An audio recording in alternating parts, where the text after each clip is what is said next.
إن الحمد لله نحمده ونستعينه ونستغفره ونعوذ بالله من شرور أنفسنا ومن سيئات أعمالنا من يهده الله فلا مضل له ومن يضلل فلا هادي له رب اشرح لي صدري ويسر لي أمري واحلل عقدة من لساني يفقه قولي. Hadirin wal hadirat sidang jamaah salat maghrib yang dimuliakan Allah. Umat Islam di jagat raya ini sedang diheboh oleh peperangan antara Muslim Palestina dengan kaum Yahudi laknatillah. Siapa sesungguhnya kaum Yahudi itu? Kalau kita tarik dari silsilah mereka, sesungguhnya antara Muslim dengan mereka itu berendatu yang satu, bernenek moyang yang satu, yakni Nabiullah Ibrahim alaihissalam. Ibrahim alaihissalam punya dua anak. Yang pertama Ismail dan yang kedua Ishak. Ishak itu punya anak bernama Yakub. Dan Yakub ini punya dua nama. Selain Yakub, beliau juga bernama Israel. Keturunan Yakub itu ada 12 orang bergelar Bani Israel. Artinya keturunan Israel, keturunan Yakub alaihissalam. Ke-12 orang anak Nabiullah Yakub itu berkembang di wilayah Mediterranean, di wilayah Palestina hari ini. Sehingga masing-masing mereka menjadi suku Yahuda, suku Nazara, Nasara atau Nazaret, suku Dan dan seterusnya. Ada Yusuf, ada Bunyamin di sana, itu menjadi suku yang berkembang masing-masing. Tapi di antara mereka ada dua suku yang perkembangannya sangat pesat sekali. Yahuda dan Nazaret atau Nasara. Sementara suku lain hilang dalam peredaran karena ditutupi oleh dua suku yang besar ini. Sehingga kemudian harinya yang berkembang menjadi Bani Israel keturunan Yakub adalah dua suku ini. Yang kemudian kita kenal dengan nama bangsa Yahudi dan bangsa Nasrani. Kedua mereka adalah Bani Israel, keturunan Nabi Yakub alaihissalam. Mereka berpegang kepada kitab Allah, Taurat, Zabur, dan Injil. Mereka mengikuti Nabiullah Adam, Yakub, Musa, Sulaiman, Isa, Harun. Karena itu turunan daripada Nabi Yakub alaihissalam. Sementara Nabi Ismail alaihissalam, anak pertama dari Ibrahim alaihissalam, tidak menurunkan keturunan Nabi dan Rasul. Tapi beliau menghadirkan keturunan bangsa Quraisy yang menjadi bangsawan di negeri Makkah. Ketika Allah beritahu kepada Bani Israel ini dalam Taurat umpamanya, dalam Injil umpamanya, bahwa akan Allah utuskan seorang rasul terakhir dengan agama terakhir, dengan kitab suci terakhir, mereka Bani Israel baca Taurat, baca informasi ini, baca Injil. Ketika mereka berada pada posisi kesulitan dalam kehidupan, mereka senantiasa berdoa kepada Allah. Ya Allah, segera datangkanlah Rasul yang Engkau janjikan, biar kami bisa bersama-samanya mengembangkan agamamu ya Allah. Ketika mereka terjepit dengan bangsa musyrik umpamanya, kalah saing dengan bangsa musyrik, mereka berdoa kepada Allah. Ketika mereka kesulitan dengan musim kemarau, peceklik dan sebagainya, mereka berdoa kepada Allah agar ada rasul yang diutuskan yang bisa bersama mereka, membantu mereka dan mendoakan kesejahteraan hidup mereka. Karena selama itu mereka minta bantu selalu kepada Nabi Musa alaihissalam. Ketika mereka disesatkan oleh Allah dalam padang tih 40 hari 40 malam, mereka minta jasa baik Musa alaihissalam. Ya Musa, doalah kepada Tuhanmu agar kami ini keluar dari kesesatan dalam padang tih ini. Nabi Musa memohon mereka lepas dari padang tih tersebut. Padahal padang tih itu tidak berpagar, tidak bertembok, tapi mereka sesat karena ingkar kepada Allah Subhanahu wa taala. Ketika mereka tidak punya sumber mata air, mereka minta kepada Musa, ya Musa, mintalah kepada Tuhanmu agar Tuhanmu memberikan sumber mata air kepada kami, biar kami mudah untuk menggunakan sumber mata air untuk kehidupan kami. Nabi Musa minta kepada Allah, Allah perintahkan Musa, wahai Musa, gunakan tongkat di tanganmu, pukul batu yang ada di depanmu. Lalu Nabi Musa memukul batu, terpancarlah 12 sumber mata air. Untuk masing-masing suku mereka punya satu sumber mata air, sehingga mereka tidak berebut untuk memperoleh air. Ketika Allah Subhanahu wa taala melarang mereka untuk ambil ikan di laut pada hari Sabtu, karena Allah sudah jadikan hari Sabtu hari kemuliaan bagi bangsa Yahudi, hari Ahad kemuliaan bagi bangsa Nasrani, hari Jumat hari kemuliaan bagi umat Islam. Yahudi ketika mereka melihat ikan berlayar di pinggir laut di hari Sabtu, mereka memagar ikan dengan jaring dan tidak diganggu, karena hari Sabtu dilarang untuk mengambil ikan di laut. Esok harinya hari Ahad, mereka mengambil ikan itu. Padahal larangan itu termasuk tidak boleh mengurung ikan di laut. Tapi mereka berilah daya, bersunglap dengan Allah Subhanahu wa taala, sehingga mereka terpecah dua. Ada yang kuat imannya kepada perintah Allah, tidak mengambil, dan melarang yang mengambil. Tapi yang mengambil itu dia ingkar perintah Allah, hari Ahad mereka ambil. Akhirnya Allah kutuk mereka menjadi kera dan babi. Itu dikisahkan dalam surah Al-Baqarah, di penghujung surah Al-Baqarah oleh Allah Subhanahu wa taala. Yang muda-muda itu menjadi kera, yang tua-tua menjadi babi. Dengan demikian terbantahlah teori Darwin yang mengatakan manusia terjadi dari kera. Al-Quran menyatakan kera terjadi dari manusia.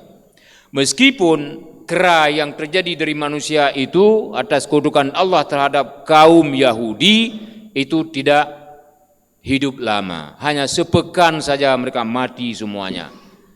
Itu hanya sebagai perumpamaan Allah tinggalkan sejarah itu kepada kita umat manusia di kemudian hari, bahwa Allah mampu menjadikan segala sesuatu yang manusia tidak mampu. Inna dzalika 'alallahi yasir. Bagi Allah hal-hal seperti itu mudah sekali dilakukan.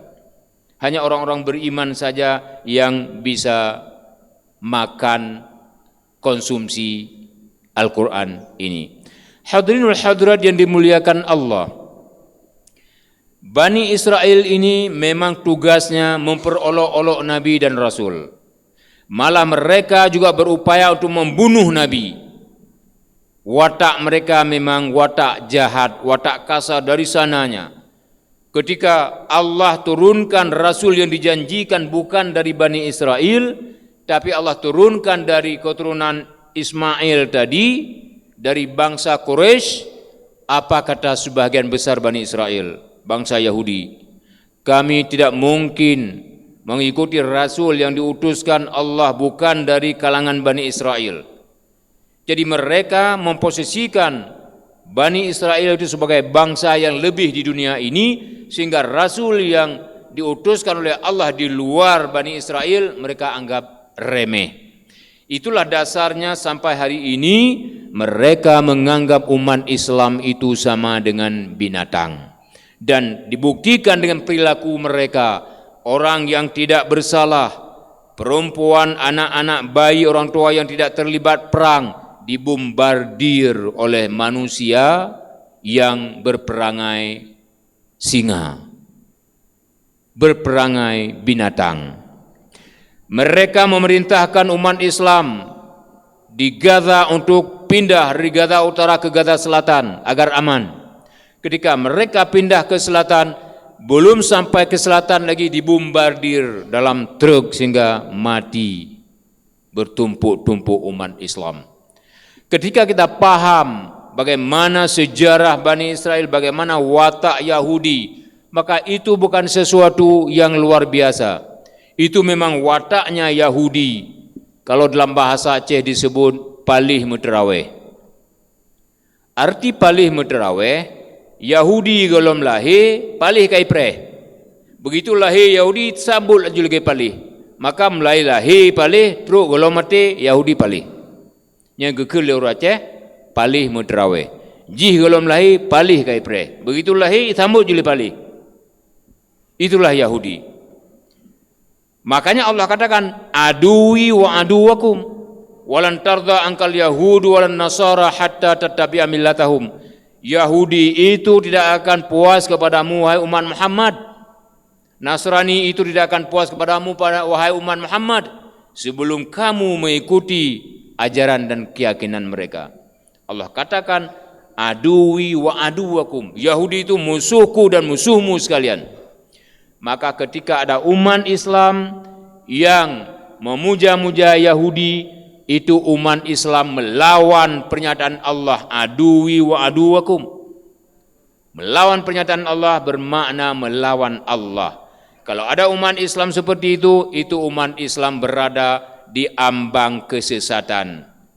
Dia berada pada posisi yang tidak yakin terhadap agama terakhir Islam, yang diturunkan Allah khusus sebagai penutup segala agama. Dan diutuskan Rasul sebagai penutup semua Rasul. Diutuskan, dikirim Al-Quran, Alkitab Al-Quran sebagai kitab yang terakhir. Karenanya hadirin dan dimuliakan Allah, bangsa Yahudi itu sangat selektif untuk berteman. Kalau kita umpamanya mau bergabung dalam agama mereka, belum tentu diterima. Mereka akan pelajari apakah kita ada darah Yahudi. Kalau tidak ada darah Yahudi, tidak mudah diterima. Beda dengan Islam. Yahudi kah, Nasrani kah, Hindu, Buddha kah, Konghucu, Zoroaster, Shinto, segala macam mau masuk Islam, dipersilahkan. Itu namanya Islam rahmatan lil alamin. Yahudi laknatan lil alamin. Jadi laknat bagi sekalian alam. Makanya mereka saling membantu sesama Yahudi. Begitu terjadi lemparan roket 5.000 yang dilemparkan oleh Hamas ke kawasan Yahudi, segera Amerika Serikat mengirim 2 kapal induk dengan 2.000 pasukan ke wilayah Mediterranean untuk mengawal negara Yahudi. Karena negara Yahudi itu dicetuskan, difasilitasi oleh Inggris di tahun 47. Karena pada waktu itu Inggris menjadi penguasa dunia. Hari ini negara Yahudi itu dilindungi oleh Amerika karena Amerika menjadi penguasa dunia. Inggris dan Yahudi itu dipimpin oleh kaum Yahudi. Dahulu dalam Perang Dunia Kedua, Adolf Hitler membantai 6 juta umat Yahudi di Jerman. Karena Yahudi itu hidup, makan, minum, berak, kencing di Jerman, tapi dia mengkhianati Jerman dalam Perang Dunia Kedua. Dia bantu pihak sekutu, mengkhianati kepada pihak poros yang dipimpin oleh Jerman. Maka si Hitler ini memesan kepada bangsanya, di mana saja kamu melihat Yahudi, kapan saja kamu lihat Yahudi, maka bunuhlah dia sampai kepada anak cucunya. Kenapa? Jawabannya, karena bangsa Yahudi itu palih meteraweh. Jih golom lahi palih kadipreh. Selagi dunia ini dipimpin oleh bangsa Yahudi, selagi itu pula umat Islam akan teraniaya selama-lamanya. Hari ini PBB dipimpin oleh Amerika Serikat, maka umat Islam menjadi bola-bola mereka. Negara-negara mayoritas Muslim jadi boneka mereka, dikuasai kepala negaranya. Arab Saudi dalam ketiak mereka, Indonesia dalam ketiak mereka, negara-negara yang banyak hasil alamnya dalam ketiak mereka. Irak dahulu dipimpin Saddam Hussein, tak berhasil diambil, dibunuh Saddam Hussein. Libya dipimpin oleh Gaddafi, Muammar Gaddafi, tak mampu menggeserkan Gaddafi, diciptakan konflik internal sehingga Gaddafi dibunuh oleh bangsanya sendiri. Yang hari ini bangsa Libya yang bunuh Muammar Gaddafi menyesal 7 keliling. Itulah kehidupan dunia hari ini. Selagi PBB masih ada dan dipimpin oleh 5 negara selaku pemenang Perang Dunia Kedua, Inggris, Perancis, Amerika, Rusia, dan Cina, selagi itu pula Islam tidak bisa mengembangkan diri karena kepala-kepala negara mayoritas Muslim itu sudah dimasukkan dalam ketiak bangsa Yahudi yang dipimpin oleh Amerika Serikat. Lalu apa yang harus kita lakukan? Umat Islam dititipkan oleh Allah Subhanahu wa taala untuk memberantas kejahanaman dan kejahatan kaum Yahudi dan kaum Nasrani. Itu sudah dilakukan oleh Rasulullah sallallahu alaihi wasallam di Madinah. 3 suku besar Yahudi, Bani Quraidah, Bani Qainuqa dan Bani Nadir, diusir oleh Rasulullah sallallahu alaihi wasallam karena mereka melanggar piagam Madinah. Umat Islam waktu itu minim sekali. Dan itu menjadi rujukan kita. Kalau dahulu umat Islam minim, ratusan orang saja, Yahudi jutaan orang, mampu dikalahkan oleh Rasulullah sallallahu alaihi wasallam, kenapa hari ini tidak? Kata kuncinya, ad-du'a'u silahul mu'min. Doa itu senjata yang paling ampuh bagi umat Islam. Dan iman itu modal paling inti. Ketika bicara iman, umat Islam bertakwa kepada Allah, umat Islam menjaga ukhuwah Islamiyah, umat Islam tidak pernah tinggal salat, umat Islam tidak pernah buat kejahatan dan kesalahan yang dilarang oleh Allah Subhanahu wa taala.